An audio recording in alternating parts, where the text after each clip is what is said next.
돈이 모이는 곳의 머닝 전략, 시장에 관심도가 있는 곳의 이야기들, 종목 이야기, 섹터 이야기합니다. KB증권 프라임 클럽 민재기 팀장님 오셨습니다. 어서 오십시오.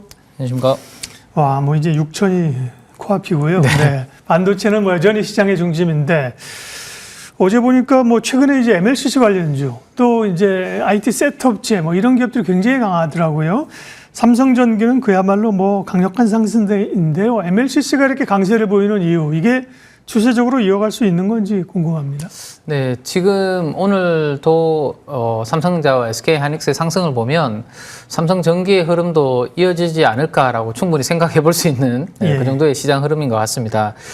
일단 최근에 가장 이슈가 되고 있는 부분 중 하나가 우리 코스피 지수 수익률이 나스닥 지수 수익률의 5년 수익률을 넘어섰다라는 게 상당히 지금 이슈가 되고 있는데, 보통은 미국 증시가 더 많이 올랐을 것으로 생각이 되는데 최근에 워낙 우리가 가파르게 상승하다 보니까 저렇게 올라가고 있는데, 이게 바로 IT 테크 쪽에 하드웨어 쪽 관련된 반도체라든지 MLCC 관련된 이쪽이 돈을 잘 벌기 때문에 우리나라 기업들의 실적과 함께 그다음에 이제 뭐 주주 환원이라든지 자사주 이제 의무 소각이라든지 이런 부분들의 멀티플까지 겹치면서 재평가 기대감이 만들어지면서 나스닥 증시를 돌파하는 그러한 흐름이 되고 있는데요.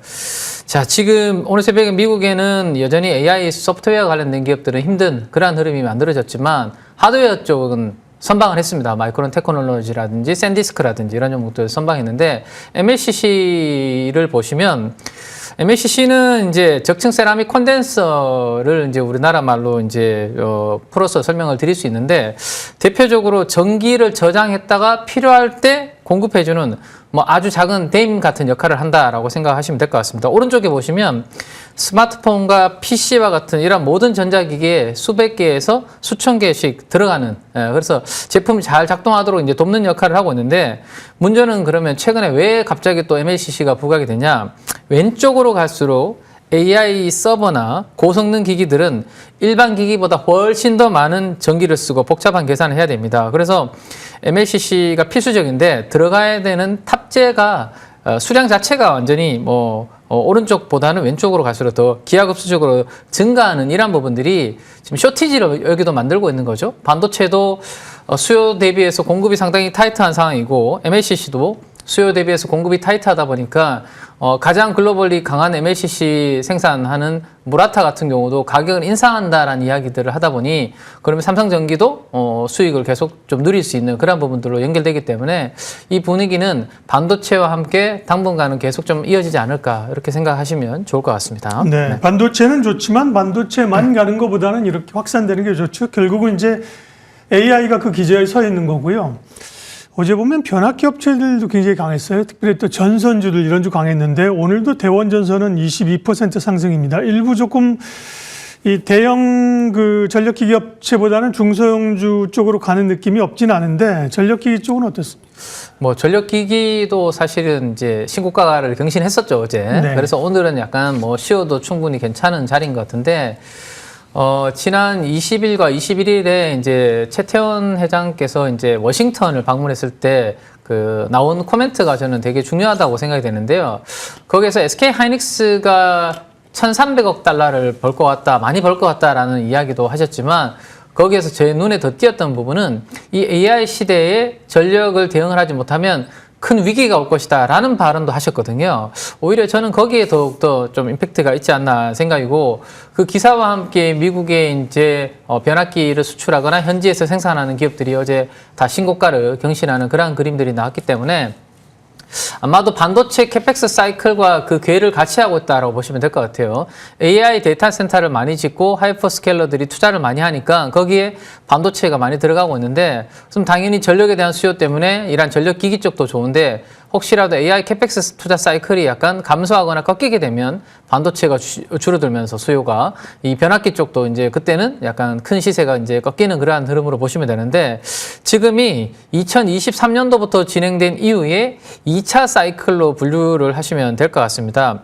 뭐 1차 사이클은 우리가 신재생이라든지 노후화된 전력망을 이제 업그레이드하는 정도의 사이클이었다면 지금은 AI 데이터 센터로 인해서 발전이나 송전 관련된 이러한 부분들이 많이 수요가 이제 폭증하다 보니까 거기에 대응하기 위한 다시 좀 증설이 진행이 되고 있다라고 생각을 하시면 될 것 같습니다. 최근에 여의도의 많은 리서치에서 나오고 있는 키워드 중에 하나가 이 765kV라는 이 부분인데요. 이 전압을 올리면 상대적으로 이제 전류의 손실이 줄어들기 때문에 먼 거리에서 전력을 보낼 때 전력 손실이 줄어든다라는 부분입니다. 그래서 앞으로 AI 데이터 센터로 전력을 보낼 때는 765kV를 통한 이런 부분을 활용을 하면 훨씬 더 전력 손실 없이 많은 양을 보낼 수 있다라는 것 때문에 이 부분을 잘 할 수 있는 국내 변압기 관련된 기업들, 미국의 HD, 현대일렉트릭, 효성중공업은 생산 기지를 가지고 있기 때문에 그쪽과 관련된 수혜를 계속해서 시장을 좀 가지고 가고 있다라고 보시면 좋을 것 같습니다. 지금 세 가지 정도로 정리를 제가 좀 해봤는데요. 2023년부터 지금 사이클이 진행이 되고 있는데 계속 가격을 높여가고 있습니다. 지금 계약 관세 이슈가 나옴에도 불구하고 어제 신고가를 갔다는 부분은 수요보다 공급이 여전히 타이트하기 때문에 관세를 조금 맞다고 하더라도 아니면 일부 뭐 구리라든지 이런 비용이 좀 올라간다고 하더라도 충분히 가격에다가 전가를 가능할 수 있는 그런 부분이기 때문에 뭐 지금은 그렇게 사이클이 진행이 되고 있고 그 다음에 이제 765kV 같은 경우는 아무나 함부로 이렇게 진입할 수 없는 진입 장벽도 있는 그런 부분들이고요. 글로벌리 우리나라 기업들을 포함해서 5개 업체밖에 만들지 못하다 보니까 여기도 제가 봤을 때는 수요 대비해서 공급이 좀 타이트한 그런 부분으로 보시는 게 좋을 것 같습니다. 근데 문제는 이제 앞으로 이 765kV의 변압기가 200대 정도가 더 추가적으로 필요하다라는 것으로 지금 기대를 하고 있기 때문에 뭐 올해부터 2027년도, 8년도까지는 이 사이클은 계속 진행이 된다라고 그렇게 보시면 될 것 같고요. 반도체 사이클이 꺾이지 않는 한 이 AI 캐펙스와 관련된 전력기기 쪽도 계속 좀 긍정적인 관점으로 보시는 게 좋지 않을까 이렇게 말씀드리겠습니다. 네. 전력기기도 이제 AI에 기반한 겁니다. 다들 흐름들이 그런 거죠. 네. 오늘 전력기기 쪽 얘기를 이제 해주셨고요. MLCC 얘기했는데 그러면 오늘 관심주는 이 가운데서 하나 뽑아주실 줄 알았는데 뒤에 사진이 딴 건데요? 네, 점심시간이 다가와서 네, 오늘 먹는 걸로 한번 준비를 해봤는데요. 예. 그 라면이 약간 주춤하고 있지 않습니까? 요즘? 예, 네, 그렇죠. 그래서 삼양식품이 이제 고점 대비해서 한 36% 정도 가격 조정을 받았습니다. 받았다가 최근에 이제 좀 바닥을 잡는 그런 흐름들이 나오고 있어서 삼양식품을 준비를 좀 해봤는데 일단 오늘 새벽에 미국의 그 도미노 피자라는 업체가 이제 실적 발표를 했습니다. 실적 발표를 했는데 실적을 좀 분해를 해보면 뭐 양호한 실적이었습니다. 근데 이제 지금 업계에서 나오는 이야기들은 뭔가 쿠폰이라든지 이러한 이벤트를 하지 않았다면 이 피자에 대한 수요가 그렇게 지금처럼 그렇게 견조하지는 않았을 것이다 라는 이야기가 나오고 있거든요. 그러니까 한 끼당 식사를 하는 데 있어서의 비용이 미국에서 만만치 않은 그런 흐름이 계속해서 지금 물가 상승과 함께 만들어지고 있는 그런 상황이죠. 그래서 우리나라의 라면 같은 경우가 아무리 가격이 좀 뭐 인상을 하고 관세가 조금 붙는다고 하더라도 한 끼 대용으로는 상대적으로 가격도 싸고 그죠? 맛도 있고 이러다 보니까 최근에 이제 2월 1일부터 2월 20일까지는요.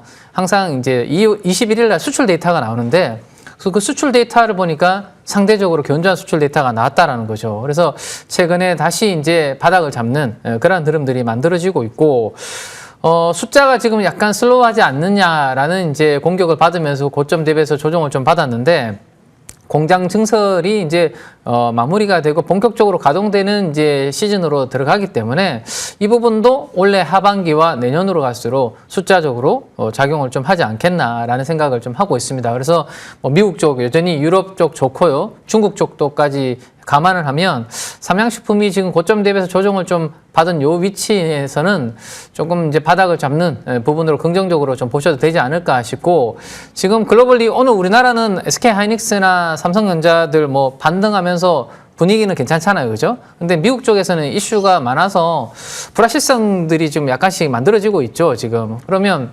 약간의 이제 경기 방어주적인 종목도 포트에 담아보는 것도 저는 나쁘지 않다라는 생각이 들고 오늘 새벽에 미국의 업종별 등락을 보면 이 소비재 관련된 섹터들은 상대적으로 괜찮았습니다. 유틸리티도 괜찮았고요. 그래서 만약에 지금 미국의 AI 소프트웨어 관련된 부분들, 그다음에 관세와 관련된 부분들, 사모펀드와 관련된 환매와 관련된 이슈들 등등으로 인해서 이런 뭐 부분들이 조금 더 시장을 계속 안 좋게 불확실성을 이어가게 된다면 약간의 경기 방어주적인 그런 이제 종목도 포트에 담는 것도 저는 괜찮지 않을까라는 생각에 고점 대비해서 조정을 좀 받은 삼양식품을 120만 원대 정도에서는 뭐 다시 한번 공부해보자라는 차원에서 준비를 했습니다. 네. 라면 업체는 뭐 대표적으로 삼양식품하고 농심인데요. 역시나 삼양식품에 대한 관심이 높습니다. 사실은 시장에서 좀 관심을 덜 받았죠. 워낙 뭐 반도체나 자동차 이런 쪽이 강했기 때문인데요.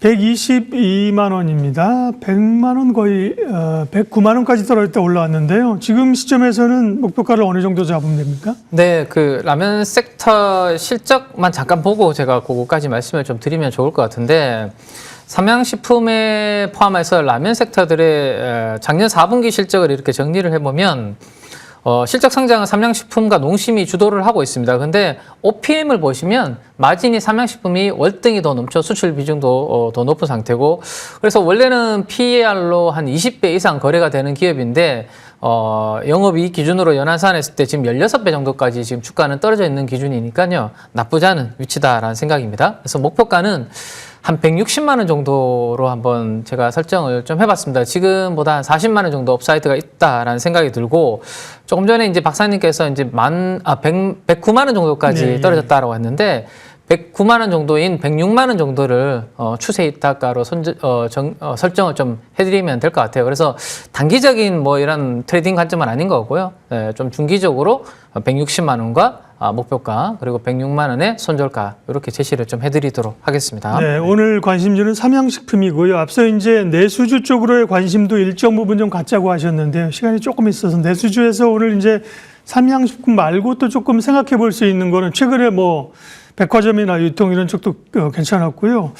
섬유, 의복 뭐 이런 쪽은 별로 재미는 없었던 것 같습니다. 네, 또 조금 관심 가질 만한 섹터는요. 네, 지금 우리가 이제 증시가 이렇게 올라오지 않습니까? 네. 증시가 올라오면 아무래도 이제 과거에 내가 소비를 하지 않았던 그런 소비로 좀 연결되는 부분들이 그렇죠. 많기 때문에 네. 최근 백화점 관련된 3사들의 데이터들이 상당히 좋게 그렇게 나오고 있습니다. 현대백화점이나 신세계나 이런 부분도 좋게 나오고 있는데 그 중에서도 저는 감성 코퍼레이션이라는 이제 의류 관련된 아웃도어 관련된 네. 브랜드가 있는데 이 기업이 이제 중국에서 다시 좀 진출하는 그런 모멘텀으로 시장에서는 다시 좀 주목을 받는 그런 부분들이 스노우피크죠, 맞습니다. 네네네. 스노우피크 관련된 브랜드를 가지고 있죠. 그래서 감성 코퍼레이션 같은 경우는 뭐 지금 의료 쪽에서는 소비가 그렇게 많이 올라오고 있지는 않지만 중국과 관련된 기대감으로 좀 지금 관점에서는 한번 보셔도 괜찮지 않을까라는 생각입니다. 네, 감성 코퍼레이션, 우리는 우스갯소리로 갬성 코퍼레이션 이렇게 얘기했는데요.